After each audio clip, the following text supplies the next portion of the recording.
Hola, profe, ¿nos escucha? Profe, si nos escucha, usted está muteada en el Meet, por eso no podemos escuchar al profe.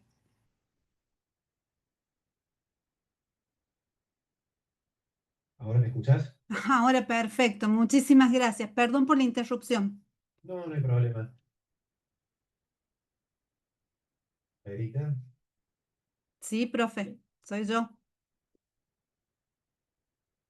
Bueno, ¿cómo vienen estudiando para el parcial? O mejor dicho, ¿cómo vienen para el parcial? Omito estudiando porque ya les veo las caras de susto ahí. Lento. Está bien. Está muy cerca el primer parcial, ¿no? Bueno, es para que entren en ritmo.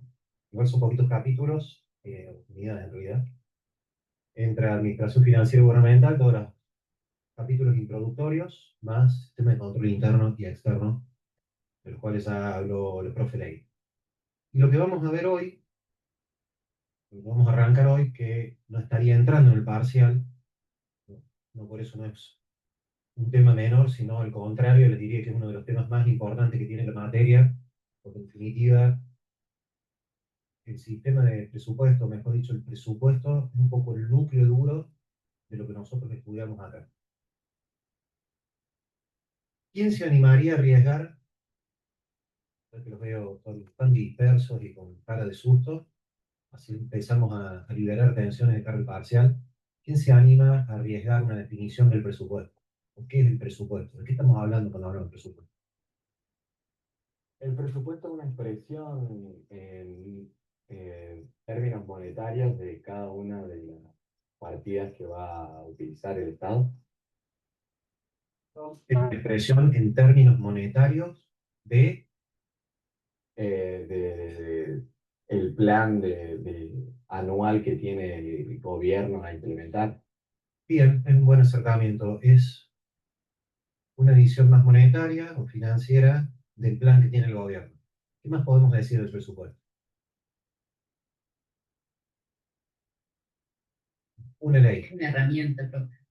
una herramienta, una estimación. Perfecto. Es todo eso. ¿Qué más podemos decir? ¿Herramienta de qué? Cuando hablamos de presupuesto, ¿herramienta de qué es? Una herramienta para tomar decisiones y también para qué. Vayan leyendo allá las unidades del programa. Para controlar.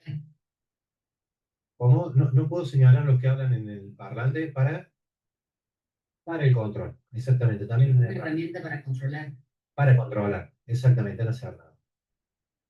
¿Cómo lo podemos plantear? El presupuesto tiene múltiples facetas. Es una herramienta sumamente amplia. Después tiene su visión jurídica, ya hemos dicho, se convierte en una ley una vez que lo aprueba. Bien. El Congreso, exactamente, las leyes las aprueba el Congreso y por lo tanto el presupuesto es aprobado por el Congreso. Tiene una visión administrativa gerencial, que es, como decían recién, la cuantificación de un plan de acción. ¿Sí? Los objetivos del gobierno deberían estar plasmados dentro del presupuesto. Alberti decía que cuando uno quería ver hacia dónde iba un gobierno, lo primero que tenía que hacer era, o sea, dónde estaba el destino del país, tenía que ver su presupuesto, que era la ley fundamental, también algunos autores estadounidenses. Y una perspectiva de contable, porque también nos va a ayudar a registrar y sistematizar información para toma de decisiones. Y se me trabó el caramelo, ¿viste? Te dije que no estaba bien comer caramelo cuando uno da clases. Todo eso es el presupuesto. Pero ¿cómo lo vamos a bajar a tierra nosotros? ¿Cómo lo vamos a estudiar? ¿Cómo lo vamos a entender? Es lo que vamos a empezar a hacer esta clase. ¿Sí? Y para eso,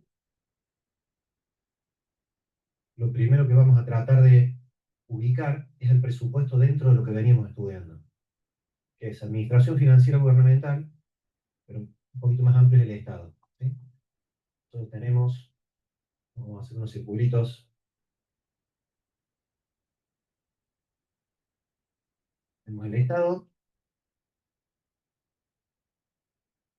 luego tenemos lo que es la administración pública,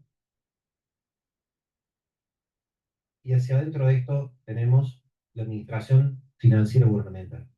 Como ya estudiamos la administración financiera gubernamental, es el conjunto de órganos, normas, principios, técnicos que nos van a ayudar ¿a qué nos ayuda la administración financiera gubernamental? Pregunta de examen. nos ayuda o está elaborada en términos sistémicos para poder capturar recursos y aplicarlos a gastos. Gastos porque sí, cualquiera puede gastar en cualquier cosa, o esos gastos tienen un fin. Tienen un fin, captura recursos para aplicarlos a gastos, que en definitiva esos gastos realizan los objetivos estatales. ¿Sí? Entonces tenemos estos tres circulitos que siempre me gusta introducir como para ubicarnos dónde estamos parados. ¿Y por qué también es introducción y repetimos un poquito administración financiera gubernamental? Porque cuando ustedes estudian el capítulo de las reformas liminales, donde se establecen ahí esas 6 reformas o 7 reformas, se incluyen PEFA, lo que están encontrando ahí es cómo el Estado se fue modificando, cómo se impactó en la forma de gestionar la administración pública y finalmente cómo se diseñó el sistema para capturar recursos y aplicar los ingresos. En ese momento salimos de una visión de una escuela mucho más latina, como ya hemos estudiado, que miraba fundamentalmente las normativas, y nos fuimos hacia una visión ya más gerencial, donde lo que empezábamos a buscar era procesos productivos, que ya lo vamos a ver con lo que es el presupuesto por programa. ¿Sí? ¿Me siguen hasta acá? Bien. Entonces, lo primero que tenemos que entender es que el presupuesto es una estimación, tanto de recursos como de gastos, del Estado en cualquiera de sus niveles, ya sea nacional, provincial y municipal. Nosotros nos vamos a centrar en el nacional. La LASCO fue la ley que se tomó como ejemplo para más adelante llevar a cabo todas las reformas de las distintas provincias, con lo cual nos permite entender con claridad en cada uno de los sistemas y los subsistemas, y a partir de ahí, si a alguno de ustedes les toca trabajar o decide trabajar dentro de algún ámbito provincial o municipal, tiene como marco referencial lo que es el sistema de administración financiera nacional, y a partir de ahí pueden comparar para ver cómo están funcionando. Y el sistema de administración financiera y el presupuesto a nivel nacional, desde las últimas reformas, fue bastante novedoso y está relativamente actualizado respecto a lo que se utiliza a nivel mundial. Bueno, vamos a dejar un poquito los circulitos y nos vamos a quedar con esta ecuación de ingresos igual a egreso.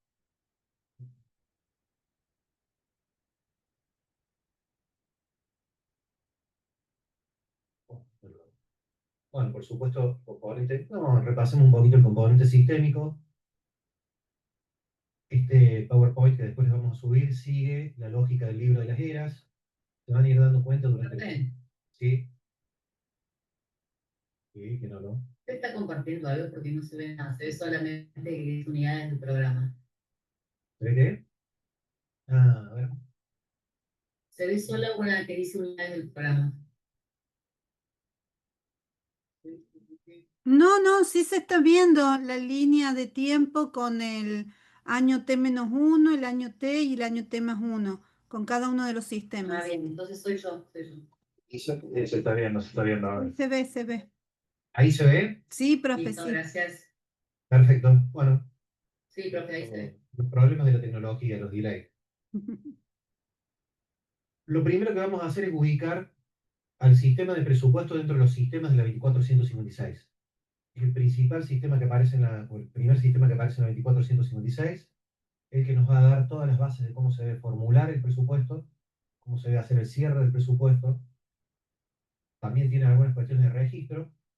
Y lo otro que nos vamos a encontrar dentro de esta visión sistémica que tiene la 24156 es de un conjunto de etapas procesales en las cuales el proceso presupuestario o el ciclo presupuestario arranca con la formulación, sigue con lo que es la discusión y aprobación en caso de que el Congreso lo decida así, luego viene la etapa de ejecución y finalmente aparece la etapa de evaluación y o control. ¿Sí?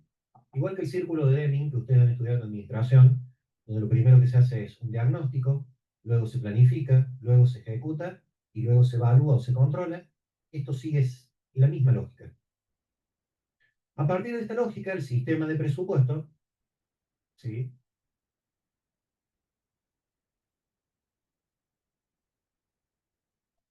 Nosotros en esa etapa de evaluación, que sería evaluación y control, involucramos a la AGN, porque la AGN hace control ex post, digamos, ¿no? No es que cierre el ejercicio. En realidad, la etapa de evaluación y el concepto de evaluación dentro de lo que es el sistema presupuestario no es tan sencillo como el control. ¿A qué me refiero con eso? La evaluación propiamente dicha de lo que es una política pública y de cómo se debería evaluar una política del presupuesto, quizás lleva 10 años por delante, digamos, no es algo instantáneo. Mientras que quizás la AGN puede auditar el presupuesto del año anterior, de hecho hace la auditoría de la cuenta de inversión, o de 2 años para atrás o de 3 años para atrás. Pero la evaluación propiamente dicha de lo que es los objetivos dentro del presupuesto, lo que es la evaluación, no está prevista en la 2456 de la forma que la prevén los organismos internacionales. Lo que sí está previsto es una pseudo evaluación monitoreo por parte del sistema presupuestario, que por eso lo hemos puesto de vuelta allá. El sistema presupuestario durante la etapa de formulación es el principal sistema que va actuando, levantando todos los datos para poder formular el presupuesto, entre otras tareas, ya las vamos a ver. Durante la etapa de ejecución, colabora con el sistema de tesorería en lo que es la programación presupuestaria financiera, y va haciendo un monitoreo y un análisis de los distintos desvíos físico-financieros que se van produciendo a los efectos de corregirlos. Y finalmente, en la etapa de evaluación, hace un análisis de qué pasó con los programas presupuestarios que se aprobaron o no en la ley de presupuesto, ¿sí? Este es el concepto sistémico que nosotros tenemos en la ley 2456. ¿Sí? ¿Cuáles son? Vamos un poquito para atrás. Pregunta de examen final, que les diría que hay un alto porcentaje que le dice mal. ¿Cuáles son los sistemas que están incorporados en la ley de administración financiera? De los que están ahí.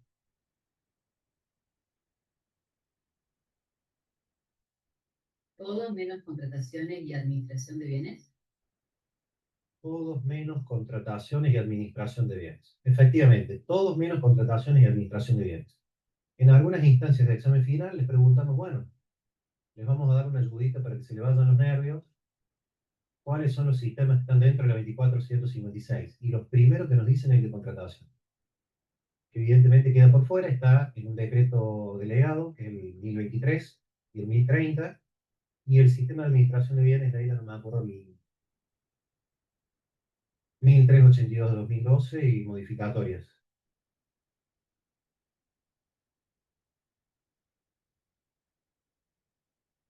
Y las últimas actualizaciones de DNU 70 y ley bases. Bueno, tenemos muchas modificaciones que no creo que las lleguemos a ver a todas antes del parcial mínimamente, no. Capaz que del final. Volvemos al sistema de presupuesto, a ver si me quizás para adelante.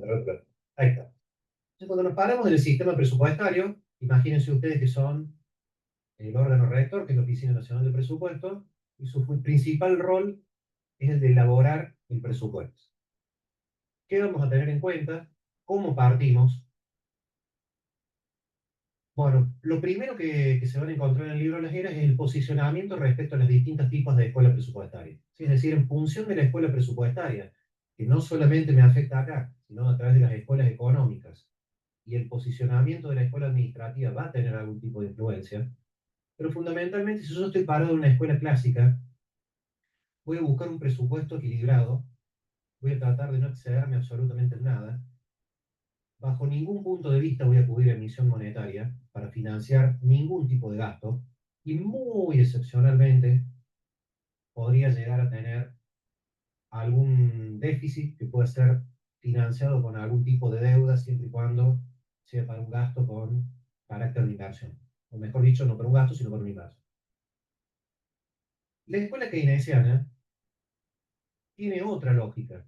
Dado que la escuela clásica viene desde 1780 con Adam Smith, Ricardo y un par de clásicos más, donde el conocimiento propio de lo que era la economía se circunscribía a una serie de leyes que se planteaban de largo plazo, las escuelas keynesianas, y particularmente la economía keynesiana, actúa sobre el corto plazo y analiza los ciclos económicos. Entonces, la escuela presupuestaria, en la postura keynesiana, adopta en algunas situaciones déficit fiscal, pero tiene claro que debería ser no muy prolongado en el tiempo, es decir, hasta tanto se corrija algún ciclo negativo, como para dar un impulso a la economía. Como para ponerle fecha, escuela keynesiana a partir de 1930 en adelante a nivel económico, y esto tiene impacto también a nivel presupuestario, es decir, lo que repercute a nivel económico, la forma que adopta el Estado, su ideología respecto a la economía, suele transmitirse hacia su presupuesto. El ejemplo lo tenemos al alcance de la vista. ¿Cuál es el principal lema de la conducción ejecutiva actual del Nacional? ¿Qué es lo principal que quiere garantizar? Déficit cero. Solvencia fiscal. Solvencia fiscal, equilibrio fiscal, es decir, se posiciona netamente en una escuela clásica con alguna de las variantes de la clásica y dice, bueno, yo me paro acá, equilibrio absoluto. No me voy a endeudar y no voy a emitir. ¿Sí? El presupuesto también, el proyecto de presupuesto que presentaron el año pasado, también adoptó las mismas características que finalmente nos fue aprobado. La escuela productivista se enfoca en el presupuesto con una mirada del Estado como un productor de bienes y servicios. No solamente como un presupuesto que va a corregir un ciclo macroeconómico que esté por debajo de lo esperado, sino que se va a posicionar como un productor de bienes y servicios que tiene que tratar de llevar un bien, un servicio determinado al mercado, ¿sí? O a la sociedad, mejor dicho, no vamos a meternos en el mercado porque nos metemos en un lío algo. Lo va a llevar a algún producto o servicio a la sociedad. Y para esto va a trabajar con un enfoque productivista donde va a estar mirando principalmente lo que es una cadena de valor, una cadena de insumo-producto. Y en el libro se van a encontrar también, a continuación, lo que es la última escuela, que son todas las evoluciones del New Public Management o de la nueva gerencia pública, que es la escuela de gestión para resultados. Eso lo vamos a poner en el pizarrón y lo vamos a verificar bien. Pero esta escuela de gestión para resultados ya no solamente se va a enfocar en el producto o en la visión del producto que se quiere conseguir, sino en qué resultados espera la sociedad tener. ¿Sí? Son distintos tipos de escuelas económicas que van a acompañar la formulación del presupuesto y toda su ejecución. Cuando nosotros nos paramos a formular el presupuesto, podemos simplemente decir, necesitamos un presupuesto equilibrado, con el menor gasto posible, los menores recursos posibles, no nos vamos a endeudar y vamos a hacer lo mínimo indispensable, como por ejemplo servicios de defensa, servicios de seguridad, ¿sí? Los servicios clásicos del Estado, o podemos ir ya hacia una visión con un diagnóstico propio de las necesidades sociales y de momento, la sociedad argentina hoy tiene determinados problemas, entre ellos tiene discapacidad, tiene problemas de educación, tiene problemas de seguridad, de narcotráfico, vamos a armar un presupuesto que ataque cada uno de los problemas en esos ámbitos que les comento. ¿Sí? Son distintos posicionamientos respecto a cómo vamos a formular nosotros el presupuesto.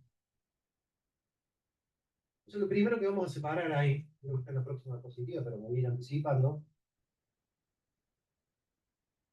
Nosotros vamos a tener la ecuación de ingresos igual a egresos, que va a ser nuestra ecuación presupuestaria fundamental. Y en función de nuestra ideología, nuestro posicionamiento económico, bueno, este signo igual puede cambiar. Por ejemplo, si estoy en una escuela que me permite gastar un poquito más, posiblemente pueda ir a un déficit fiscal. Y si estoy en una escuela donde quiero obtener algún superávit fiscal o dentro de la misma escuela clásica, o inclusive cuando el Estado se empieza a retocar porque la economía le va bien y le genera superávit, también me puede cambiar ese signo, ¿sí? Y de los dos lados de esta ecuación presupuestaria fundamental, yo me voy a encontrar ingresos y egresos. ¿Cuál es el trasfondo de estos ingresos y egresos? Y vamos a plantear el trasfondo en términos legales. Lo primero que tenemos detrás de todo esto es la Constitución Nacional. Ya la Constitución Nacional nos da un pantallazo de cómo debería o quién debería aprobar esto, quién es el encargado de presupuestar el presupuesto, quién es el encargado de recaudar las rentas de la nación, ¿sí? El primer esbozo de lo que va a ser el presupuesto ya lo encontramos en la Constitución. Inclusive la Constitución nos va a marcar a quién le corresponde o quién tiene las facultades del endeudamiento de contraer empréstitos en la nación. Derecho constitucional. Ya lo estudiaron, no nos vamos a meter de lleno ahí. Lo segundo que tenemos acá es derecho administrativo.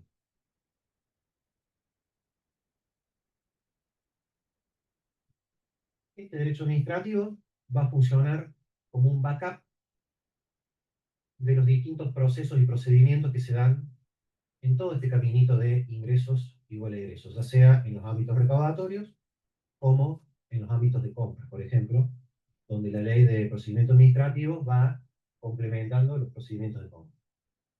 Y acá vamos a trazar una pequeña línea y nos vamos a ir para este lado. Y acá lo que nos vamos a encontrar es derecho tributario, de aduanero, algunas normativas de administración fiscal, y yo les diría que también un poquito de ingresos para este lado, nos vamos a encontrar con derecho financiero, y este derecho financiero, ¿qué se les ocurre que puede ser? ¿Qué ley puede ser la que?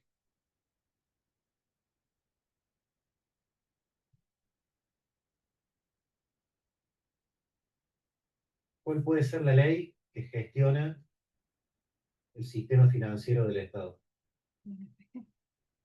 La 2456, la LAFCO.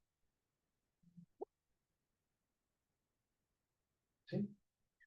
Entonces acá tenemos una particularidad que nos vamos a encontrar cuando nosotros vayamos a formular el presupuesto, que los ingresos en términos de legalidad no son propios de la ley de administración financiera, sino que tienen su cuerpo normativo propio, mientras que los egresos, sí, a pesar de que cada egreso o determinados tipos de egresos especiales pueden tener sus propias leyes, nos vamos a encontrar ya de lleno con la 2456. ¿Sí? Este es el cuerpo normativo que nos va a acompañar. No sé si está en esta diapositiva, sino en la otra, pero todavía no nos vayamos.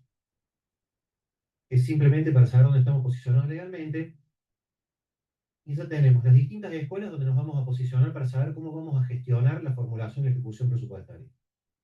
Ya sabemos cómo nos posicionamos en términos legales respecto a nuestra ecuación fundamental de ingresos igual a egresos.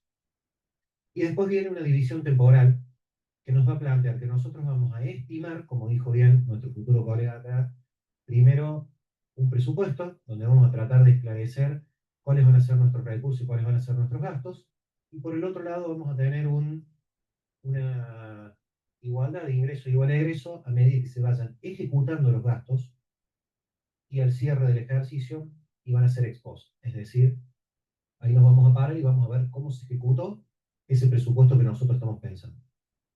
Distintos momentos de tiempo. Y entre medio de todo esto, ¿sí? ¿Querés aclararlo? Espera. Entre medio de todo esto, ya vieron ustedes en el práctico seguramente que existen los clasificadores, ¿vieron los clasificadores en práctico? ¿No? Lo que viene. Bueno, les va a servir para el práctico lo que viene. Y entre medio de todo esto, ni todos los ingresos son iguales, ni todos los egresos son iguales. ¿Qué se les ocurre que puede ser un ingreso del Estado? El más común. Impuestos. Impuestos. Exactamente, impuestos. ¿Y un gasto? La transferencia. Seguridad social. ¿Qué más? Transferencias. Sueldos. Sueldos. Exactamente. Entonces nos vamos a encontrar con una serie de clasificadores que le van a dar un sentido a cada uno de estos ingresos y cada uno de estos gastos y nos van a permitir tomar decisiones respecto a cómo el Estado está recaudando y gastando. Pero aparte, una de las importancias clave de los clasificadores, particularmente, vamos a ver el económico, es que me va a permitir armar lo que se denomina cuadro de ahorro, inversión, financiamiento, o el libro de las eras, estado de ahorro, inversión, financiamiento. Que no es ni más ni menos que esa ecuación de ingresos igual a egresos, atravesada por la clasificación económica, y que nos va a generar un pseudo tablerito de control que nos va a permitir interpretar con claridad el resultado económico, el resultado fiscal y las necesidades de financiamiento o el financiamiento neto que puede llegar a tener alguno de los tres niveles del Estado. Ahora sí, Laila, ahora no quiere cambiar.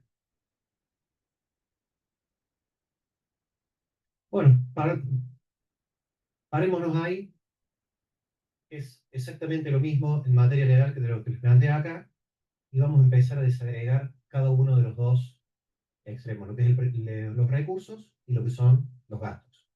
Del lado de los recursos, como bien lo dijeron, y como yo ya les anticipé, tiene un cuerpo normativo propio, está regido en varias leyes, entre ellas ley de impuesto a las ganancias, leyes de bienes personales, las modificaciones de los distintos DNU, ley de IVA, etcétera, etcétera, etcétera. Para nosotros, en cierta forma, va a ser un dato dado, va a venir de la Dirección Nacional de Impuestos, de AFIP o de ARCA ahora, y nos vamos a encontrar con que tenemos recursos genuinos y recursos no genuinos. Estos recursos genuinos con los que nos vamos a encontrar los vamos a clasificar en tributarios, no tributarios y crédito público. Mientras que los recursos no genuinos van a ser aquellos que provienen de la emisión monetaria que puede llegar a realizar el Banco Central para prestarle plata al Estado. ¿Sí? ¿Me siguen hasta acá? Estamos descomponiendo todo el sistema de presupuesto. Cualquier duda me interrumpe. Y por el otro lado, sí,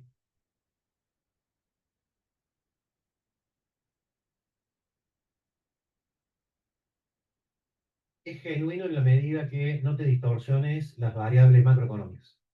Está buena la pregunta. Si a mí me distorsionan las variables macroeconómicas, no es algo que acompañe la producción, no es algo que acompañe el crecimiento, sino que simplemente una emisión monetaria que a futuro no tengo cómo retirarla del mercado, me voy a estar distorsionando la macro. Lo primero que me va a hacer es me va a generar distorsión en los precios, y si esto se sostiene a lo largo del tiempo, puede generar inflación. Más allá de que podemos discutir cuáles son las causas de inflación, si de oferta, de demanda, bueno, si el déficit fiscal es el único causante de inflación, pero en los casos en que el Estado se financia vía Banco Central y el Banco Central emite, si esa plata a posterioridad no es absorbida vía un incremento, un crecimiento, posiblemente me empiece a generar algún tipo de distorsión en los precios. Pero bueno, no era mi intención meterme ahí. Sí.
Profe, no se escucha.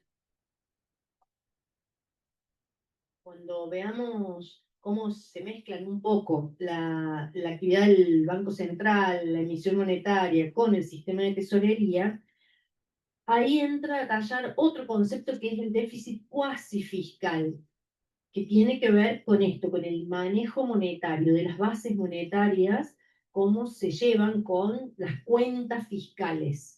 Pero ahí tengan como una línea separada, porque también cuando hablemos de presupuesto, el presupuesto va a incluir a todo el sector público nacional no financiero, porque el sector público financiero, esto es, desde el Banco Central hasta los bancos oficiales, más todo el sistema bancario privado, va como por un sistema separado. El sistema bancario es un sistema separado y todo se rige bajo la ley de entidades financieras. ¿Mm? Eso es como para aclarar que lo financiero tiene dos conceptos, lo financiero fiscal, esto sería financiero fiscal y lo otro es financiero bancario y monetario. ¿Mm? Gracias, Leila, por la aclaración. Vamos a quedarnos con el otro lado de la ecuación. Analicemos brevemente los ingresos. Vamos del otro lado de la ecuación.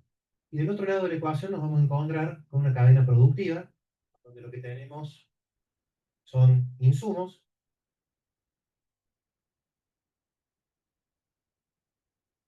procesos y productos. ¿Ok? Vamos a llegar hasta ahí. Entonces, una visión netamente clásica de cómo debería ser el presupuesto en la economía. Acá supongamos que tenemos uno de los niveles del Estado, vamos a poner organización estatal. Una visión más clásica de la economía en estos términos se va a preocupar cómo se está financiando el gasto público, básicamente en qué gasta y quién gasta. ¿Sí? Es una versión más clásica. Ahora, cuando nos movemos y nos empezamos a ir hacia las escuelas productivistas, ahí cambia la concepción. Lo que nos preocupamos es decir, bueno, a ver, ¿qué es lo que produce el Estado? Y a partir de ahí nos venimos a ver acá qué produce.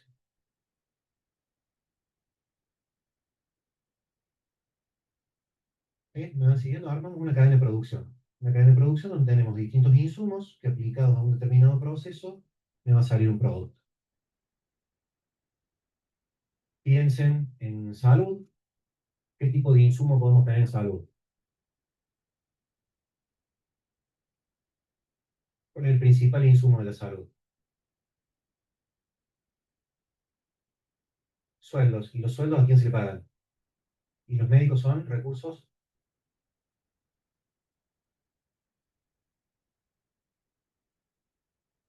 Uno de los principales insumos dentro de lo que es el sector público son los recursos humanos. Y ahí entendiendo que el sector público no es solamente la administración donde está el ejecutivo, sino también lo que son las áreas de salud, las áreas de defensa, etcétera, etcétera, etcétera. Entonces, bueno, tenemos de nuestro lado de egresos que el financiamiento va a ir a soportar una cadena productiva. Esta cadena productiva va a tener un conjunto de insumos que se van aplicados a determinados procesos, me va a permitir alcanzar algunos productos. Y con las visiones ya de gestión para resultados, de enfoque del ciudadano en resultados, de los productos nos extendemos a lo que son los resultados y posiblemente también a lo que son los impactos. ¿Sí? Se alarga ahí también la decisión de qué es lo que va a suceder con el presupuesto. Y es lo que estamos viendo de aquel lado del cuadro y lo que nos va a acompañar en toda la materia, la visión de producción. Lo primero que nos va a acompañar es la ecuación presupuestaria fundamental, ingresos igual a egresos. Cuando lo apliquemos los clasificadores la vamos a entender mejor. Y por el otro lado, la cadena productiva, esa cadena de valor que tenemos ahí. Porque a partir de esa cadena de valor, que yo les estoy introduciendo, o que quizás ustedes ya la estudiaron, en forma muy sencilla, es donde vamos a poder entender las distintas relaciones de eficiencia, eficacia, efectividad, ejecutividad, etcétera, etcétera, etcétera. Todas las E del libro, las 3, las 5 y las 7, que nos van a permitir entender en los procesos de evaluación, y fundamentalmente lo que trajo a colación el neoliberalismo a partir de la década de los 90 es la eficiencia, ¿sí? La búsqueda constante de eficiencia en el Estado. ¿Cómo hacemos para medir todo eso? Si nosotros quisiéramos calzarlo en el presupuesto, ¿cómo hacemos para medirlo? Y yo algo les anticipé antes. ¿Qué vamos a necesitar? Tanto los gastos como los recursos. Clasificadores. Vamos a necesitar clasificarlos para saber de qué se tratan. A lo mejor algún día alguien invente una técnica mejor, pero por ahora todos los hechos que se van produciendo tienen algún tipo de registro, los hechos económicos financieros. Tienen algún tipo de registro. Son transacciones que se registran. Y esos registros pueden ser de dos tipos. Ahora traigo a colación dos. O son de carácter presupuestario, y se van a registrar vía los clasificadores, o son de carácter contable, van a tener un plan de cuenta, van a estar asociados a los clasificadores, y lo vamos a ver más adelante cuando veamos contabilidad. Pero ahora nos quedemos, pasemos un poquito más, con lo que son las clasificaciones presupuestarias. Entonces nosotros tenemos nuestra ecuación de ingresos y egresos, estamos al frente de la formulación presupuestaria, vamos a ponernos a armar el presupuesto, muy similar a lo que puede llegar a ser el armado del presupuesto de ustedes, para ver cómo llegan a fin de mes, o cómo van a gastar durante el año y recaudar durante el año. Dicen, bueno, no, ahí te pasaste de, bueno, un poquito para atrás, ahí está, gracias. Ahí. Entonces, por un lado, digo, bueno, a ver, ¿cuáles van a ser mis ingresos en mi economía? Bueno, mis ingresos van a ser mi sueldo, a lo mejor alguna donación de mis padres o alguien que esté alegre, intereses que puedo recaudar, rentabilidad si invierten en la bolsa, lo que fuere. Mientras que del otro lado van a tener los gastos. Usted puede decir, bueno, mi principal gasto es el alquiler, es la salida del sábado de la noche, el libro para estudiar gubernamental. Bueno, los distintos gastos que van a tener les van a ir dando un sentido. Los clasificadores hacen eso. A cada una de las partes de recursos o cada una de las transacciones de recursos y de gasto les va a ir dando un sentido para que se puedan interpretar y para que se puedan tomar decisiones. Entonces, del lado de los recursos, nosotros vamos a clasificar primero por rubros y después vamos a tener un clasificador que va a ser el económico. El primer clasificador, que es el de rubros, que tenemos ahí, nos va a decir qué tipo de transacción o cuál es la naturaleza de la transacción de ese recurso. Si es de naturaleza tributaria, básicamente cuando hablamos de tributario hablamos de qué. Son tres: impuestos, tasas y contribuciones. Hablamos de no tributarios. ¿Qué se les ocurre puede ser un no tributario? ¿Un alquiler? Vender algún inmueble. Vender algún inmueble puede ser no tributario. En realidad ahí nos metemos en otra definición, pero bueno, lo vamos a dejar no tributario. Y tenemos operaciones también de crédito público que van a estar respaldadas, que vamos a ver más adelante por este clasificado. Del otro lado, no nos metamos de lleno en el económico, según quién recaude o quién gaste, vamos a estar definiendo el nivel organizacional. ¿Quién gasta en educación? Por ejemplo, las universidades nacionales. ¿Quién hace transferencias de educación? El Ministerio de Educación. ¿Sí? Me va a definir cuál es la organización que lleva a cabo el presupuesto o que lleva a cabo la ejecución de ese presupuesto. Por otro lado, después van a ver que los clasificadores empiezan a jugar con la cadena productiva. Y el primer clasificador que nos vamos a encontrar dentro de esa cadena productiva es el de objeto del gasto. Ese clasificador de objeto del gasto nos va a medir los insumos y nos va a decir en qué gastamos. Nosotros decimos gastamos en salarios, gastamos en limpieza, gastamos en alquileres, nos va a devolver en qué gasta. Sí, sí, sí, ahora se lo aclaro con también. Bueno, acá me dicen las profes que lo van a ver en la clase del práctico que viene, lo tengo en claro, simplemente es toda la introducción para poder llegar a ahorro, inversión, financiamiento, y para que ustedes ya se vayan de acá sabiendo que los clasificadores no son conceptos abstractos que se le ocurrieron a algún loco que andaba por ahí, que sí, debe haber sido algún loco que andaba por ahí, pero son conceptos que nos van a referir a parte de una cadena productiva del Estado. Y que esos clasificadores, ya lo van a ver, han ido evolucionando, van a encontrarse con los clasificadores tradicionales, con los clasificadores más modernos. Hubo una suerte de evolución que fue acompañando también esa cadena productiva. Y la fue acompañando, como yo les hice hincapié primero en el circulito Estado, Administración Pública y Administración Financiera Gubernamental, y fueron creciendo a medida que el Estado empezó a absorber y a abarcar mayores necesidades y mayores funciones. Y ante esas necesidades surgieron también por parte del Estado necesidades de información y necesidades operativas. Por lo tanto, estos clasificadores vienen a dar un poco de respuesta a esto. ¿Sí? Entonces, esta respuesta que nos vamos a encontrar, tenemos el clasificador de objeto de gasto que nos va a marcar cuál es nuestro insumo, y por el otro lado vamos a tener en la cadena productiva propiamente dicha, hasta el producto, lo que se denomina clasificador del presupuesto por programa, clasificador programático. Lo vamos a ver más adelante en detalle lo que es el clasificador programático, me va a estar midiendo cuál es el objetivo concreto o cuál es el producto terminal o intermedio, de nuevo, cuál es el producto o servicio que está, vale la redundancia, produciendo el Estado. El clasificador por finalidad y función me va a estar mostrando en un agregado un poco más grande qué tipo de necesidades va a satisfacer el Estado. Como por ejemplo salud, como por ejemplo educación, ¿sí? En un nivel más agregado. Y ahí sí entro en el clasificador económico. El clasificador económico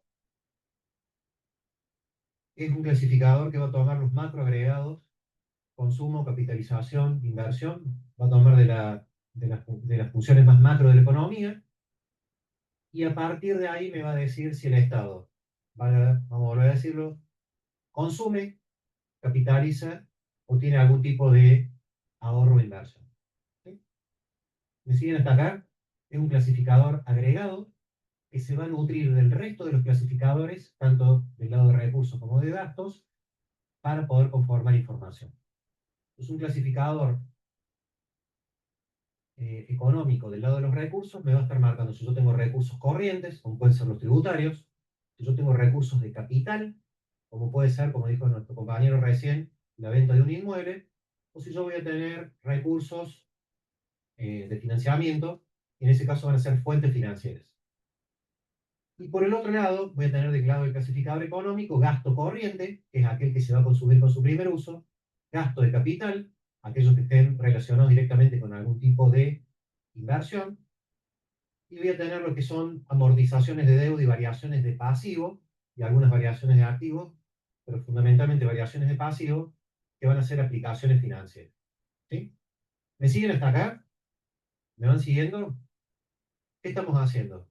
Estamos tratando de entender cómo se formula el presupuesto, y para poder entender cómo se formula el presupuesto, lo primero que tenemos que entender es la ecuación ingresos igual a egresos. ¿Sí?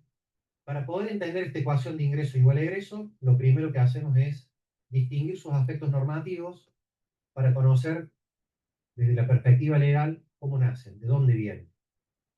Lo segundo que estamos haciendo es tratar de entender qué significan en términos operativos los ingresos y egresos. Por un lado, los ingresos van a ser transacciones de recaudación o de financiamiento por parte del Estado Nacional, y por el otro lado van a ser un conjunto de operaciones que el Estado va a llevar a cabo para la producción de un determinado bien y servicio.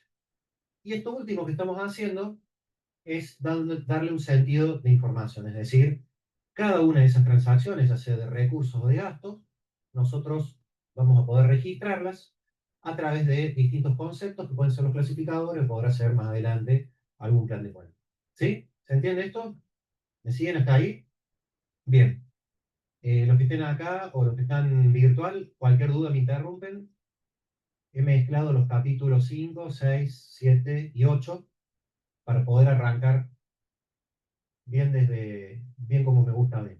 Medio cámara lenta hoy, estoy desde las 6 de la mañana, pero vamos, sí, pasa por favor. Esa pasa acá también. Y ahí lo otro que teníamos, no, vamos a volver un poquito para atrás, acá. Entonces fíjense, nos posicionamos en esta descripción que hice de ingreso a egreso, y ahí le damos el sentido de la clasificación. Viene el estado de ahorro, inversión, financiamiento, que era lo que les comentaba hace un ratito, y ahí aparecen lo que son los resultados. Estos resultados que están tan de moda en la economía argentina desde hace mucho tiempo, y que particularmente está de moda hasta hace un mes, porque ahora ya dio déficit fiscal de nuevo, el resultado fiscal, pero resultados que están de moda en Argentina y que están permanentemente promocionados en todos lados. Y es muy común, no sé si les ha pasado, ir a algún bar o escuchar a algún taxista o en algún lado hablar a todo el mundo del superávit fiscal, del déficit fiscal, del gobierno, del Banco Central. Usted se encuentra con el kiosco de Doña Rosa y todo el mundo, Doña Rosa le explica a ustedes que son profesionales de ciencia económica en qué consiste el superávit fiscal, que lo escuchó a la mañana en un programa de televisión. ¿Sí? Esa es la dinámica que tenemos. Y la dinámica que tratamos de evitar nosotros como profesionales es precisamente esa. Y poder posicionarnos como profesionales, y cuando estemos al frente de un cliente que puede ser un contratista directo del Estado, que brinda cemento para las rutas y que hoy está en crisis porque, che, el Estado está dejando de pavimentar las rutas, ahora ¿a qué me voy a dedicar?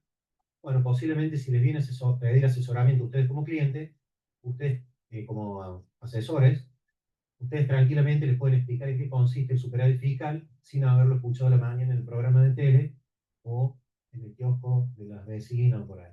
Entonces, vamos a empezar a entrar ahora a ver en qué consisten esos resultados. ¿Qué significa cada uno de estos resultados? El resultado económico, el resultado fiscal y el financiamiento neto. Algo han visto en finanzas públicas, lo vamos a ver acá desde una perspectiva mucho más operativa. Y a ver si nos vamos a esta formulita, que a mí me gusta hacerla, para que no se olviden de dónde viene el ahorro, inversión, financiamiento, y que a partir de ahí les sirva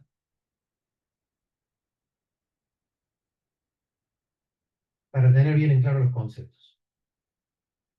Nosotros clasificamos recursos y gastos. Y el último clasificador que nos los agrupa es el clasificador económico.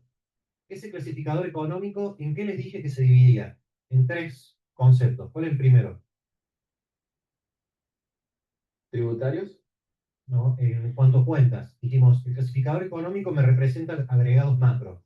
El primero es el de consumo. ¿Sí? Es el primer agregado macro. Tengo consumo. ¿Cuál es el segundo que les dije? Capital. Capitalización. Y el tercero, Aplicaciones financieras. financiero o de inversión.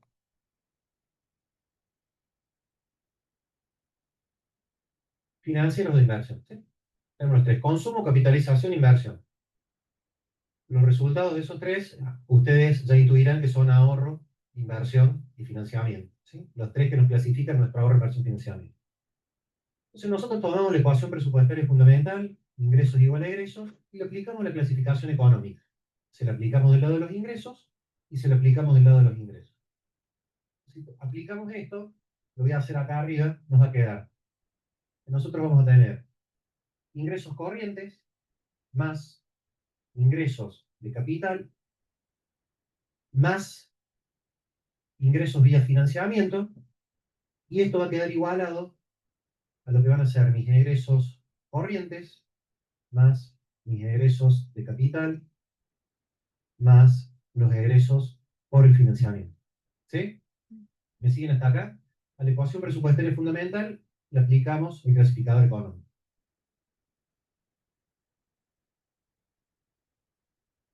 Tomamos esta expresión y la vamos a empezar a armar en términos según las distintas cuentas. Si es de consumo, si es de capitalización o si es de inversión. Yo voy a tener, voy a sumar ingresos corrientes menos egresos corrientes. A esto le voy a sumar ingresos de capital menos gastos de capital. Y a esto le voy a sumar ingresos de financiamiento menos los egresos que tengo por financiamiento. ¿Y qué me pasa ahí en esa ecuación? ¿Contra qué le igualo? Si yo estoy teniendo ingresos igual a egresos, y de golpe paso a egresos restando de este lado, ¿a qué me queda igualado? A cero. Y acá entramos uno de los principios presupuestarios del presupuesto equilibrado. Más allá del déficit fiscal o del superávit fiscal que nosotros podemos llegar a tener, cuando hablamos de la clasificación económica y cuando hablemos del estado de ahorro, inversión, financiamiento, nuestra ecuación presupuestaria fundamental queda siempre equilibrada en cero. Le aplicamos clasificación económica y siempre me va a quedar igualada en cero, ¿sí? Entonces, por ejemplo, si estamos en un ejercicio de parcial o en algún final, y nosotros le decimos, bueno, este ahorro, inversión, financiamiento tiene un valor positivo. Lo primero que ustedes tienen que hacer es ver bien los enunciados del ejercicio, tratar de interpretarlos y igualar ese estado de ahorro, inversión, financiamiento cero, corrigiendo el concepto que puede llegar a estar equivocado. Insisto, lo vamos a ver en los prácticos, pero la lógica y lo que quiero que entiendan ahora y que les quede ya grabado de acá hasta que se jubilen de la profesión es que esta ecuación en cuanto a su clasificación económica nos va a quedar siempre en cero. ¿Sí? Sí. ¿Me siguieron hasta ahí? Ahora lo que voy a hacer es mantener acá ingresos corrientes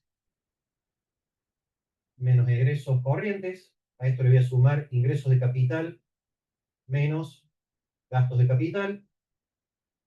Y voy a mandar este último término de esta al otro lado.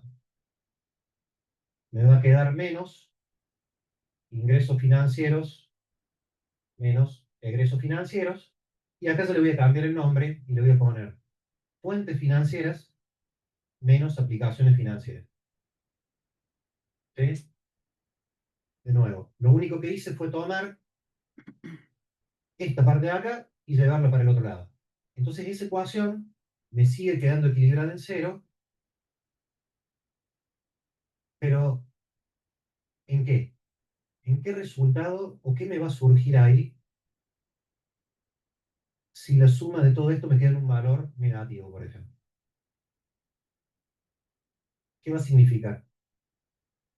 Si yo de este lado digo, tengo ingresos por 100, gasto 50, otro ingreso por 5 y gasto 60, me queda un valor negativo. ¿Qué quiere decir? Hay que financiarlo. Que hay que financiarla, exactamente. Y ese es un concepto clave, porque lo que estamos haciendo ahí es dividir lo que es el esquema productivo, el esquema de operativo, con el esquema de inversión y cómo vamos a financiar nuestras operaciones y nuestras inversiones. Es igual, cambiar ese término de esta primera parte de acá y llevarlo del otro lado, lo que nos va a estar mostrando es cómo voy yo a estar cómo voy a financiar yo mis operaciones y mis inversiones a través de aplicaciones financieras o fuentes financieras. Ya lo vamos a ver en detalle. ¿Me siguen hasta ahí? Es el momento para las dudas. Si tienen dudas en el parcial, no se las podemos resolver, en el final menos. Si tienen alguna duda o quieren que explique de vuelta, me preguntan o me dicen, quienes están virtual también, y lo volvemos a ver. Si no lo pueden ver desde allá, esto queda en el PowerPoint, nos vamos de aquel lado también. Lo que estamos haciendo es, con ese igual, en el último término de la ecuación, es separar cuestiones operativas, separar el consumo de la inversión, y voy a decir cómo lo voy a financiar. Si este término de acá me queda equilibrado, del otro lado también va a estar equilibrado. Si esto llega a cero, este de acá también va a ser cero. Ahora yo les pregunto, ¿cuál es el resultado fiscal ahí? ¿Cómo determinamos el resultado fiscal? Lo que se habla, lo que se lee en los diarios, se escucha en la radio, habla todos los taxistas que están contentos con el superávit fiscal o algún amigo suyo, amiga. ¿Cómo calculamos o dónde encontramos ese superávit fiscal o ese déficit fiscal? Lo vamos a calcular. En ingreso corriente menos por gasto corriente. Ingresos corrientes menos gastos corrientes, nos vamos a encontrar con un primer resultado.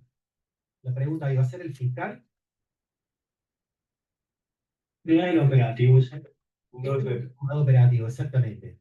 Ese primer resultado me va a estar mostrando si el Estado le alcanza para pagar sus propios gastos, es decir, si llega a fin de mes. El Estado puede pagar sus propios consumos, lo que va a consumir durante el ejercicio.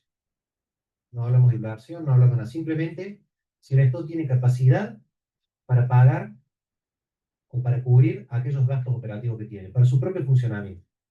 Y ese lo vamos a llamar resultado económico.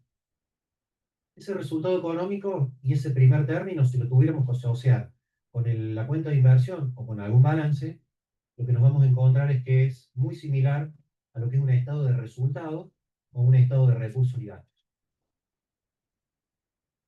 Esta primera parte de acá. ¿Sí? ¿Siguen hasta ahí? Es como si nosotros tuviéramos ventas, costos de fabricación y un primer resultado. Bueno, acá tenemos ingresos, los gastos en los insumos, en lo principal que necesitamos para sobrevivir, y me va a dar un resultado económico. El segundo resultado que nosotros nos vamos a encontrar en el fiscal, que va a consistir en resultado económico,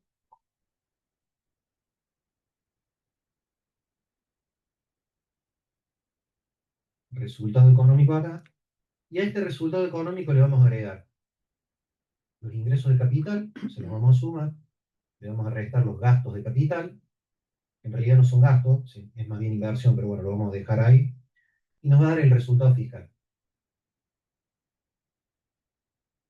¿Sí? Este resultado fiscal, como ustedes ya saben, puede ser déficit, en caso de que sea negativo, puede ser superávit, en caso de que sea positivo. Y el resultado económico, si es negativo, ¿cómo lo vamos a llamar? Desahorro, exactamente. Si el resultado económico es negativo, nos va a marcar si nosotros tenemos desahorro. Mientras que si el resultado económico es positivo, lo que nos va a estar diciendo es que tenemos algún tipo de ahorro. Superávit o déficit.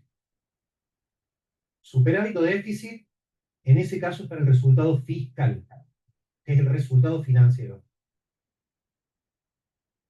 Vamos a avanzar ahí un poquito. Fíjense ahí, no sé si se ve con claridad, no sé si lo ven online, tenemos la cuenta corriente, la cuenta capital y la cuenta financiamiento. Ya totalmente estructurada en la forma de lo que es un estado de ahorro, inversión, financiamiento, y como posiblemente ustedes se encuentren en cualquier cuadro de ahorro, inversión, financiamiento que esté bien hecho. Hay algunos que no están bien hechos. Tenemos un formato muy específico que es el que utilizamos nosotros en la cátedra a los efectos del práctico. Lo vamos a ver un poquito más adelante.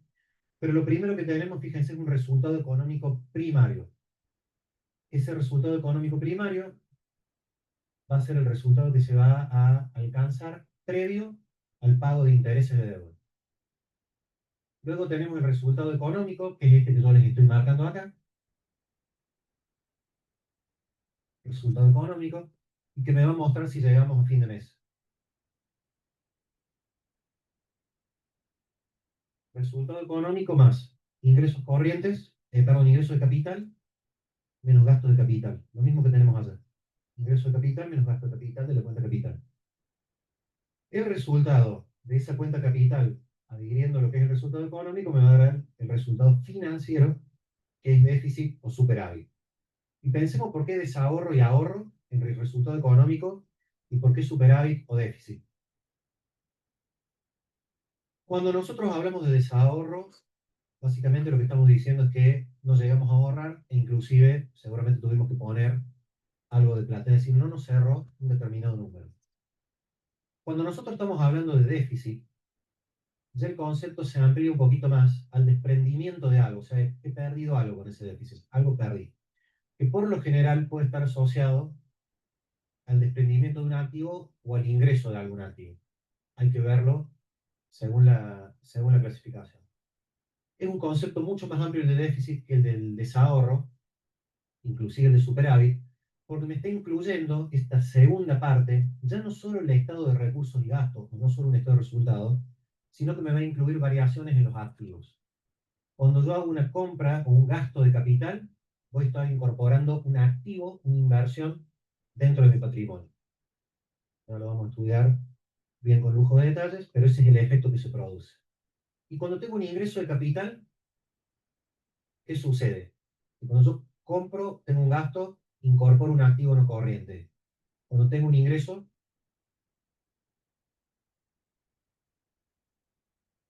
¿qué estoy haciendo?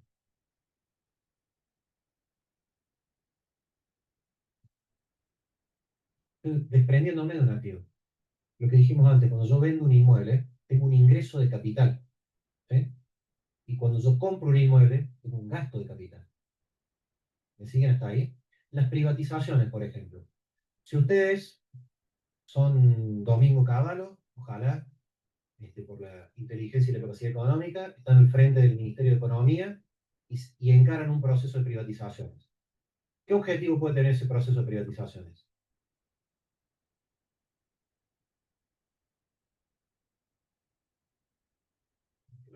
Hola, hola, ahí está. Va a tener más ingresos. ¿Cómo? Va a obtener más ingresos. Obtener más ingresos, exactamente. ¿Y esos ingresos, te consulto, son sustentables o no? A lo largo del tiempo. No. No son sustentables, exactamente. Y ese fue uno de los motivos por los cuales estudiamos en el capítulo 3, o 1, no me acuerdo bien, del libro de las Heras, acerca de los resultados de las distintas reformas que se dieron en la década de los 90. La falta de sustentabilidad del sistema tributario y de las privatizaciones en el tiempo, así como también lo que fue el anclaje de caja del sistema de convertibilidad. Entonces, los ingresos de capital son muy excepcionales y tienen que ver con la venta de algún activo del Estado. Ahora, por ejemplo, quieren vender trenes, quieren vender AISA, quieren vender YPF, no, YPF no, No, profe, ya no se van a vender los trenes. los trenes no, porque se dieron cuenta que no se los venden a nadie porque son recontra deficitarios. El sistema ferroviario no lo pudieron hacer tampoco en los 90. Tiene más un concepto de solidaridad por detrás que lo que realmente de lucro puede llegar a tener. ¿Son necesarios? Sí, son necesarios, pero bueno, no son rentables. Alguien tiene que ponerle plata. Entonces tenemos ingresos de capital y vamos a tener por otro lado los gastos de capital. Y de ahí nos Igual, va. igual, profe, si arreglaran el tema de los trenes sería muy importante para el país. No sé, me distrae un poco, pero no importa.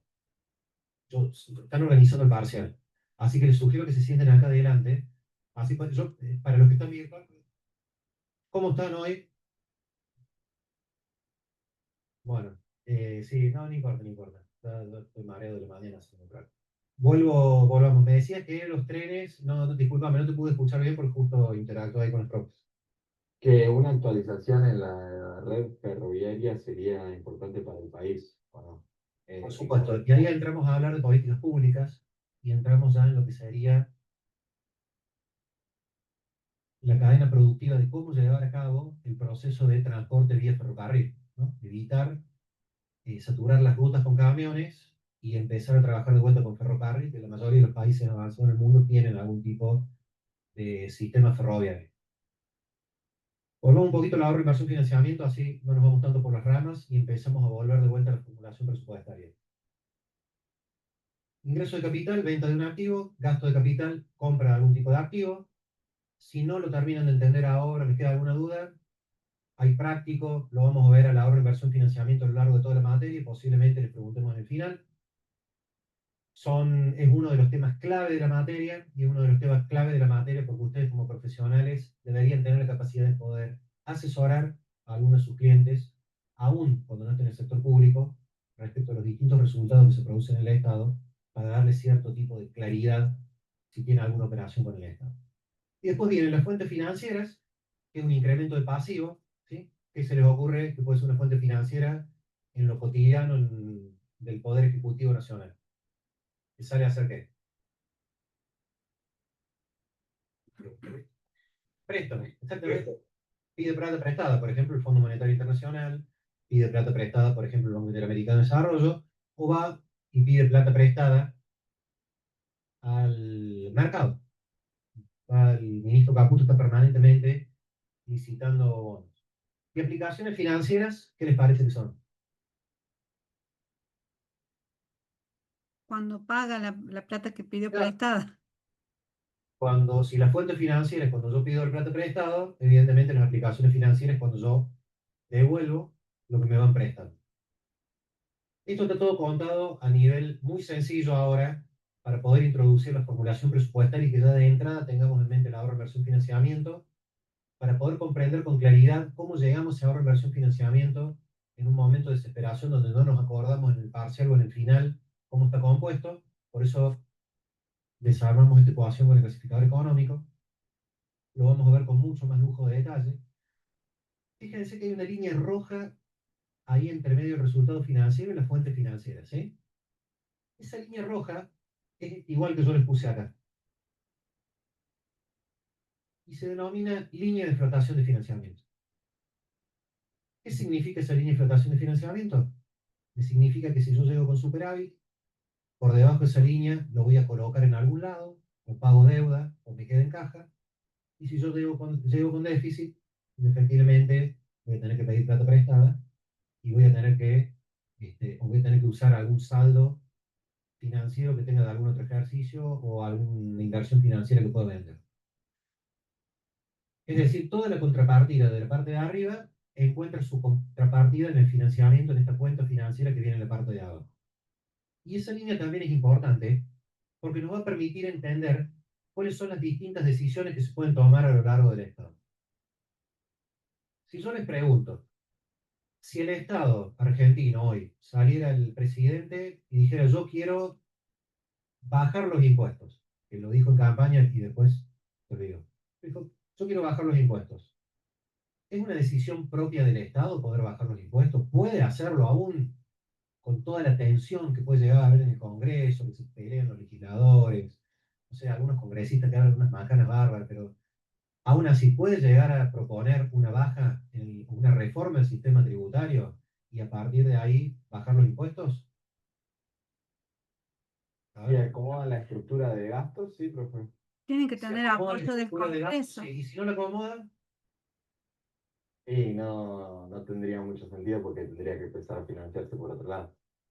tendría que financiarse por otro lado, pero a lo mejor yo tengo un préstamo de un banco interamericano de desarrollo o algún banco de desarrollo para que haga la reforma tributaria y mientras tanto esa reforma calce en el mercado y en la sociedad, me cubre ese déficit transitorio. Pero dejemos de lado eso. ¿Es una decisión propia o no del gobierno poder bajar los impuestos? ¿Sí? No, Sí. No, tiene que ir por ley. no. Bueno, No tiene- Tiene que ir por el Congreso. Tiene que ir por el Congreso. Vamos por el Congreso. Gana las elecciones Milei y tiene mayoría en el Congreso. Es una decisión del gobierno y por lo tanto es una variable que puede manejar el Estado la baja de impuestos. Sí, en mayoría. Sí, ¿Eh? sí, sí. Sí, es una decisión que puede tomar el propio gobierno. Si casualmente en su rol soberano, donde puede venir a buscarlo a cada uno de ustedes para que le paguen los impuestos que le deben, y hasta puede hacer el uso de la fuerza, y hasta hay una ley penal tributaria, tranquilamente puede decir, yo quiero bajar los impuestos, y si tengo algún tipo de consenso con los gobernadores, de entrada nomás, por más que tenga el Congreso en contra, seguramente la reforma tributaria sale, ¿sí? Siempre y cuando que no les toque la coparticipación. Es una decisión que el gobierno puede tomar. Y ahora más sencillo. Si el gobierno de turno decide reducir los gastos drásticamente, es decir, se levanta un día y dice, estoy podrido de estos gastos, saca la tijera y los recorta. ¿Lo puede hacer? Lo ha hecho. Ya lo hizo. es Este año, el año pasado, lo hicieron en la década de los 90. Y si al revés, para no ser tan injusto con los neoliberales, vamos para el otro lado. Y si quisiera venir a aumentar el gasto público, aún cuando no cuente con el financiamiento genuino, ¿lo puede hacer? Bien, entonces, lo que nos está diciendo esa línea que está en rojo ahí, es que todos los movimientos que están por encima son de naturaleza endógena a las decisiones estatales, a las decisiones del gobierno. Se pueden llevar a cabo sin la necesidad de terceros, y de terceros no me refiero al Congreso, sino sin algún otro tipo de voluntades. En la medida que el gobierno esté legitimado mediante el voto popular y tenga las herramientas legales, puede tomar las decisiones y por lo tanto esas decisiones son propias del gobierno. ¿Qué pasa con los movimientos que van a estar por debajo de esa línea?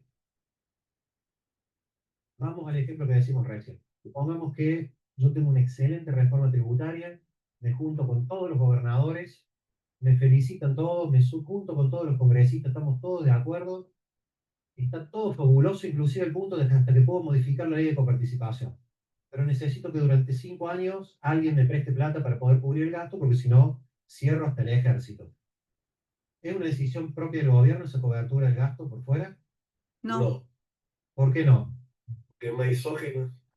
Y depende de la decisión de terceros que quieran. Exactamente, depende de la decisión de un tercero. Si yo voy y le golpeo la puerta al Banco Mundial, digo, préstame plata porque quiero hacer una reforma tributaria, y el Banco Mundial me dice, no, escúchame, le debes 66.000 millones al FMI, 5.000 millones al BID, y encima me venís a pedir prestada plata a mí para hacer una reforma tributaria, y la verdad que mucho no te creo. La verdad que no sé si te voy a prestar plata. Salvo que vuelva como antes con el consenso de Washington. No, el consenso de Washington mejor de dejarlo allá atrás, no, no. No, no sé si el consenso de Washington fue una herramienta lo suficientemente exitosa. Yo creo que lo que vos tenés que demostrar, Mala praxis, ¿cómo? mala praxis, digamos, ¿no? Sí, yo creo que lo que vos tenés que demostrar al revés, que tenés que mostrar solvencia fiscal y mostrar calidad dentro del gasto público y un sistema tributario progresivo, digamos. Eso es lo que quieren ver los organismos internacionales junto con la capacidad de pago, ¿no? El superávit fiscal no es un capricho, hay que devolver plata. Y por lo tanto, tengo que llegar al superávit fiscal para devolver la plata que me prestaron. No hay mucha ciencia detrás de esto. Esto es una ecuación matemática, ¿sí? Podemos dejar de lado acá las distintas teorías que envuelven al Estado, dejamos de lado las teorías que envuelven a la administración, si es CLAC, nos vamos derechito a los números. Y los números, había un un hombre de Jorge Amado de la Oficina Nacional de Crédito Público que decía, miren, la deuda no es ni de derecha ni de izquierda, hay que pagarla. Y en algún momento la pagas. Bueno, acá son ecuaciones que nos van a cerrar, después podemos ser más ortodoxos, más heterodoxos a la hora de ese cierre, pero en definitiva la plata en algún momento la vamos a tener que devolver.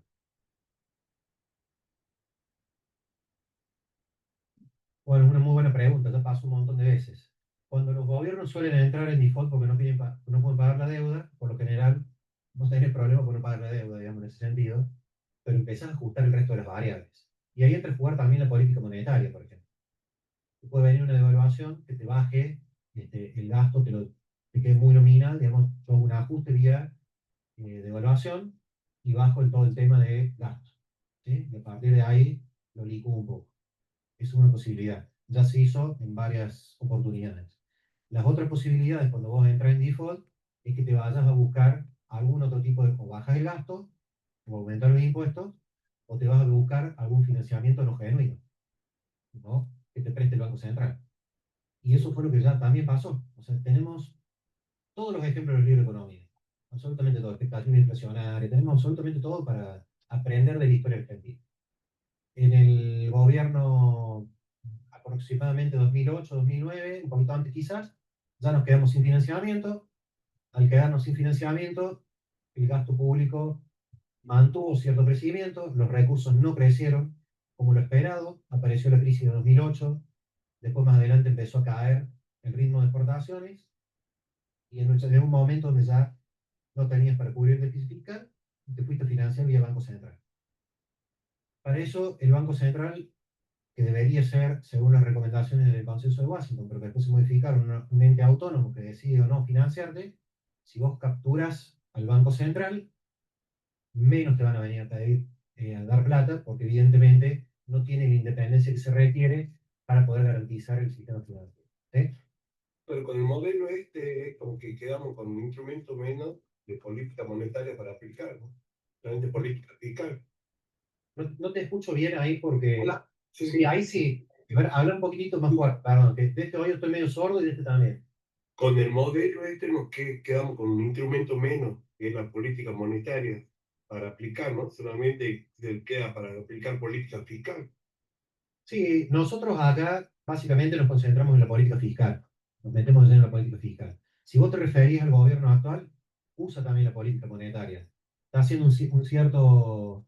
Está flotando y aparte ahora ya no tanto, pero manejaba las tasas de interés. O sea, tiene manejo político monetaria. Hay un ritmo de emisión que no es como en otras épocas, pero va a garantizar por lo general intereses. Y fíjense que no sé si alguno tuvo la posibilidad de ver el discurso de Milei o la cadena nacional de Milei un viernes a las 10 de la noche, creo que fue. ¿Alguno lo vio? ¿O alguna? ¿Alguien lo escuchó? Claro, escuchan esa hora, va a poner la cadena nacional. Uno ya se está preparando para otra cosa. O para dormir, me refería yo, para ver una serie, no sé para qué se preparan ustedes con tanta juventud. Pero es lo que plantea. Yo la verdad que no entiendo cuando empieza a hablar de superávit, déficit, no sé a qué se refiere, porque primero habla de equilibrio, y después habla de superávit, y después mete un concepto que es el gasto primario, o el resultado primario. Y son dos conceptos distintos. El superávit fiscal, evidentemente, es lo que nosotros tenemos ahí abajo, que es el resultado financiero, superávit. ¿Sí?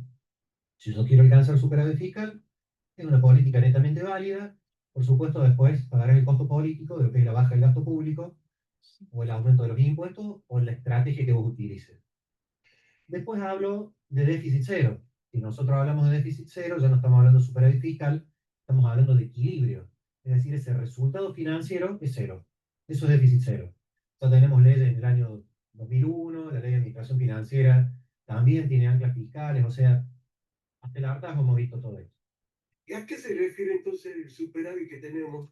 ¿Que está incluido el interés que están pagando o no?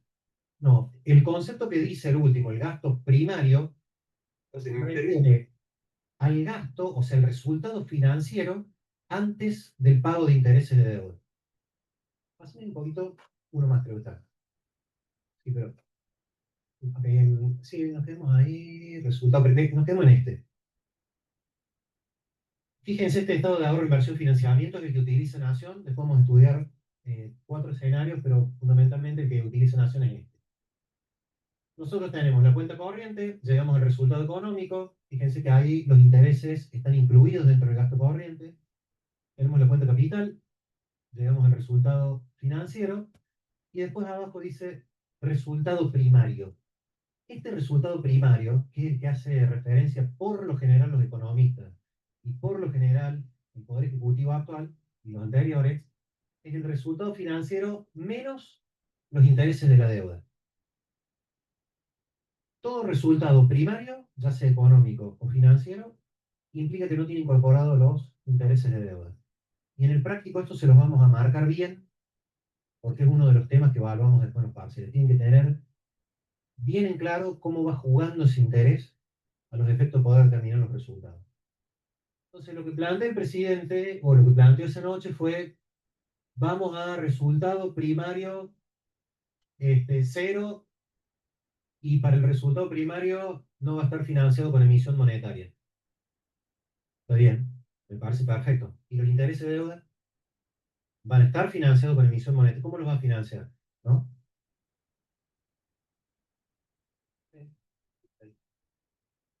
Cuatro, y no sé por qué es menos. Con otro préstamo, como hizo ahora. Sí, es menos ahí. No sé por qué te más ese. Resultados financieros.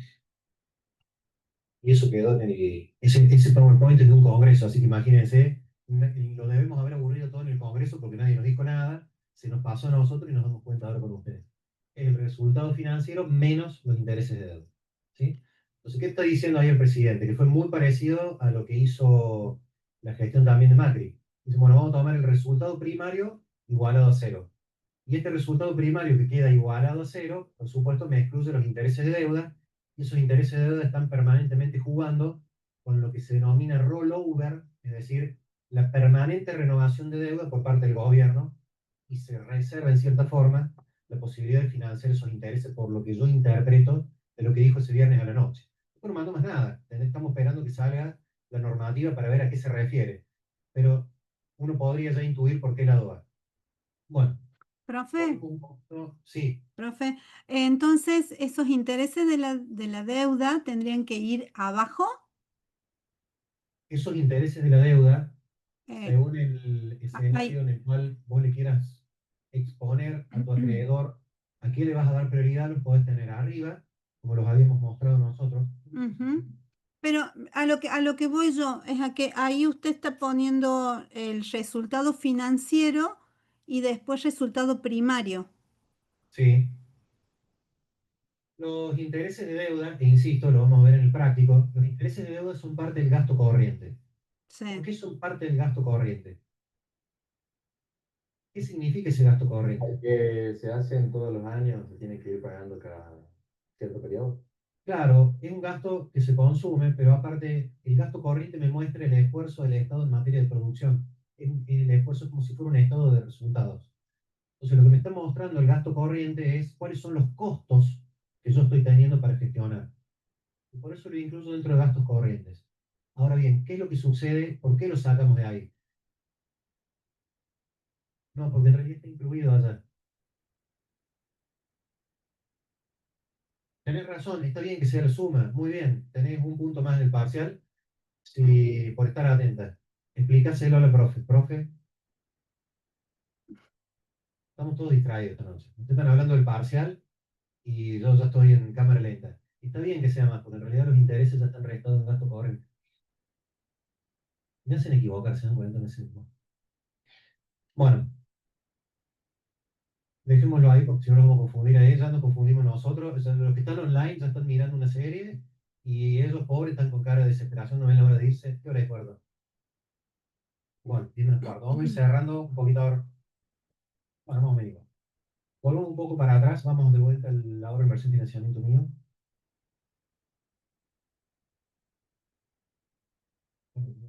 Uno más, no, uno más. Sí, quedémonos un poquito acá antes de seguir avanzando con los escenarios de ahorro, inversión, financiamiento y el estudio de los intereses. Vimos cómo se arma este ahorro, inversión, financiamiento en función de los clasificadores. Vimos esta división de la línea. Ya sabemos, pedimos que los movimientos de arriba de la línea son decisiones propias. El movimiento por debajo de la línea, por lo general, son exógenos. Y ahora vamos a tratar de entender cada uno de estos resultados ¿En qué posicionamiento nos dejan? Pregunta de parcial. ¿El resultado económico es positivo, es ahorro, y el resultado financiero es deficitario? ¿El país se encuentra en una situación grave? Y pregunta de final más que el parcial, porque el parcial es... Yo tengo un resultado económico positivo y un resultado financiero negativo. ¿Quién dijo que no? ¿Por qué? No depende de la tasa de crecimiento de la actividad económica de un país. No. Exactamente. Esa es la respuesta correcta. A ver, es la primera respuesta correcta. Si yo tengo resultado económico cero positivo, lo que me está diciendo es que yo alcanzo a cubrir todos mis gastos de fin de mes. No tengo que salir a pedirle prestar a nadie. ¿Y por qué voy a tener, suponiendo que los ingresos de capital sean cero, por qué puedo llegar a tener un déficit? Porque invertí en algo. Algún activo, hice alguna ruta, tengo Por gastos. por las amortizaciones. No, no. Las amortizaciones van por debajo de la línea. ¿Qué significa este gasto de capital y este déficit? Significa que yo a ese déficit, ¿con qué lo voy a cubrir? Si no tengo ahorro, no tengo plata y tengo déficit, Con préstamo. Con préstamo. Préstamo. por un préstamo. Y ahí entramos en algunas de las recomendaciones y algunas de las reglas que tenía la 2456.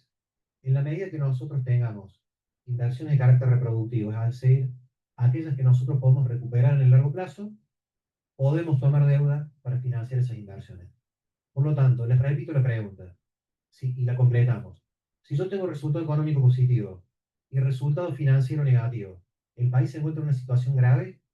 No, profe. No necesariamente. No. No necesariamente. ¿Por qué? Por lo que dijiste vos, ¿cómo era tu nombre? Nicolás. Y porque ¿qué estoy haciendo con el financiamiento? ¿Para qué lo estoy usando? Para gasto capital. Y pensemos el gasto capital, pensemos en un hospital o pensemos en una ruta que a lo mejor dura 20 años. Al estar financiándola mediante un préstamo, estamos transfiriendo, y acá empieza a jugar la carga intergeneracional de la deuda, estamos transfiriendo parte del financiamiento a las generaciones futuras que también lo van a usar. Es decir, no absorbemos con impuestos nosotros hoy toda la carga de esa construcción, sino que la vamos trasladando a lo largo del tiempo. ¿Sí? Entonces, está dentro de todo permitido que yo pueda tener un déficit fiscal y que lo financie con deuda. Vamos con otra pregunta de examen final. Si mi resultado económico es negativo y mi resultado financiero, por lo tanto, también es negativo, ¿estamos en una situación grave?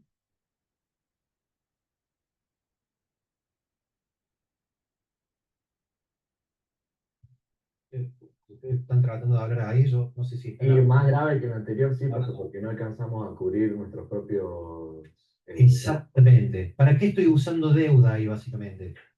¿Para pagar qué tipo de gastos? los gastos Ordinario. corrientes. Correcto. Los En una ordinarios. economía familiar, si yo tengo que pedir plata prestada para pagar la nafta, el supermercado y el transporte para venirme a la universidad, evidentemente algo no está funcionando y posiblemente no lo pueda sostener en el tiempo. ¿Sí? Entonces, tenemos dos situaciones. Resultado económico positivo, por lo general, me da cierta tranquilidad. Resultado económico negativo, perdón, resultado financiero negativo con resultado económico positivo. Dice, bueno, depende, vamos a ver qué tenés dentro de esas inversiones que estás haciendo. Y resultado económico negativo de entrada, ya sabemos que estamos en una situación de extrema vulnerabilidad. Vamos a ver qué pasó en Argentina. Después vamos a repasar completo todo lo que es el decálogo de reglas presupuestarias, pero fíjense lo que son resultado económico primario y resultado económico. Resultado económico en Argentina, es decir, podemos sobrevivir, puede sobrevivir el Estado con sus gastos normal y habitual. Bueno, según el resultado económico, vamos a tomar el que incluye los intereses, hasta 2014 está prácticamente equilibrado. Ya a partir de 2015 hasta 2021, no lo tengo en este gráfico, tiene un poquito más acá, 2023, todo negativo. ¿Cómo se financió eso? Principalmente. Exactamente. Es decir, no solo que tuvimos resultado económico negativo durante un montón de tiempo, sino que aparte la mayoría de ese resultado se financió no por deuda, sino con préstamos del Banco Central que nunca se devolvieron por los adelantos intransferidos. Y en 2024 aparece por primera vez, después de mucho tiempo, el resultado económico positivo de la gestión del actual presidente. Y en alguna conferencia que me tocó participar, resaltaban el éxito del resultado financiero, es decir, el resultado fiscal equilibrado. Bueno, mi intervención fue la siguiente. ¿Ya les parece que es todo un logro haber obtenido un resultado económico positivo o tenemos que seguir fijándonos en el resultado financiero? ¿Qué opinan ustedes en función de este gráfico y en función de este resultado que ya obtuvo el presidente actual, Don Milei? ¿Es un buen logro o no? No, no, porque no para mí. ¿No? Es, Hay que tener en cuenta el resultado financiero, digamos, el resultado financiero también. Pero mira, yo tengo una pregunta. Vos venís todos los meses debiéndole plata a algún pariente por 20.000 millones de pesos. Y de golpe decís, che, este mes estoy hecho. No le tengo que pedir plata a nadie. ¿Es bueno o es malo eso? Es bueno, Es bueno porque te da lugar para ahorrar. Está bien, haber recuperado la posibilidad, más allá de que podemos discutir la ortodoxia a la hora del recorte del gasto, que lo vamos a discutir un poquito más adelante cuando analicemos la cadena productiva y los niveles de derecho, pero el solo hecho de haber encontrado ya un resultado económico nos pone ya de vuelta en camino. Yo no hubiera publicitado tanto el financiero, me hubiera concentrado en el económico. Pero aparte de eso, una de las reglas que ustedes van a encontrar en el libro de las eras de buena salud financiera. Resultado económico positivo y resultado económico primario mínimamente cero positivo también. ¿Sí? Una de los del decálogo de buena salud financiera. Vamos a recapitular un poquito lo que hemos venido charlando hasta acá, para que la próxima clase ya arranquemos con los conceptos más teóricos y un poquito más fuertes. Analizamos la ecuación presupuestaria fundamental, la analizamos a raíz de las distintas escuelas presupuestarias que en algunos casos son prácticamente lo mismo que la escuela económica o la evolución de las distintas escuelas de administración. Cuando hablamos de las clásicos, estamos hablando de escuela de administración clásica, Weber, Fayol. Cuando hablamos de la escuela productivista, ya nos empezamos a ir hacia lo que son el estado de bienestar, un poco parece todo lo que tiene que ver con el New Public Management, distintas corrientes de administración que se van a permear en la metodología mediante la cual yo voy a formular el presupuesto y me va a definir en cierta forma qué técnicas de formulación yo voy a tener después. La clase que viene vamos a ver técnicas de formulación. Vimos que esa ecuación de ingresos igual a egreso la podemos tener en distintas etapas de tiempo. Cuando nosotros nos paramos en el principio del proceso de formulación presupuestaria, la vamos a tener previo al arranque del ejercicio fiscal en el cual efectivamente se van a ejecutar esos recursos. Y también vimos el ciclo presupuestario que arranca con la formulación, aprobación o discusión, ejecución y evaluación. ¿Sí? Luego entendimos un poquito más esa ecuación en el sentido operativo. Dijimos, del lado de los ingresos vamos a tener transacciones de carácter tributario, no tributario, van a ser las operaciones de financiamiento que va a tener el Estado, y esas operaciones de financiamiento las vamos a aplicar en otro esquema operativo, que es una cadena productiva que puede existir altamente formalizada o que puede estar muy informal. Cuando ustedes van a sacar un carnet de conducir, por ejemplo, hay una suerte de cadena productiva más allá de que no esté totalmente formalizada. Cuando ustedes tienen algún problema con alumbrado público, semáforos, hay una cadena productiva por detrás, por más que no esté altamente formalizada o por más que no se vea como un proceso productivo en sí. Entonces, le dimos un sentido operativo a esos ingresos y egresos. También le dimos un sentido legal para tratar de entender de dónde proviene la legislación que nos va a dar respaldo. Y eso no es un detalle menor, porque a medida que vayamos avanzando en principios presupuestarios, en formulación presupuestaria y en ejecución presupuestaria, nos vamos a encontrar con cuestiones constitucionales, cuestiones de derecho administrativo, etcétera, etcétera, etcétera. Y luego de eso nos centramos en los clasificadores que nos van a permitir obtener información de las transacciones.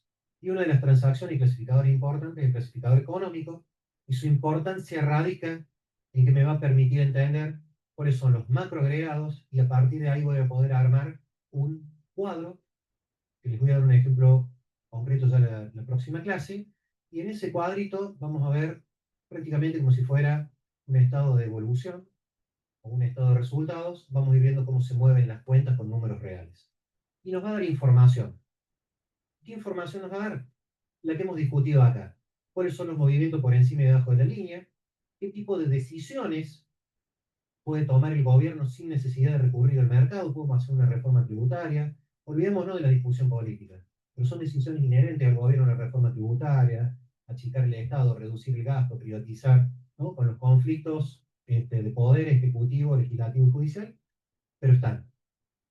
Y entendimos que hay movimientos por encima y por debajo de esa línea, endógenos y exógenos, y también entendimos en qué consisten estos resultados que hoy están en boca de la mayoría de los periodistas, algún amigo en alguna reunión de bar, o en algún otro lado, ¿sí? Todo esto nos va a dar un pantallazo muy general y muy introductorio para poder entrar de lleno en lo que es el principio, el proceso de formulación presupuestaria que vamos a empezar a ver luego.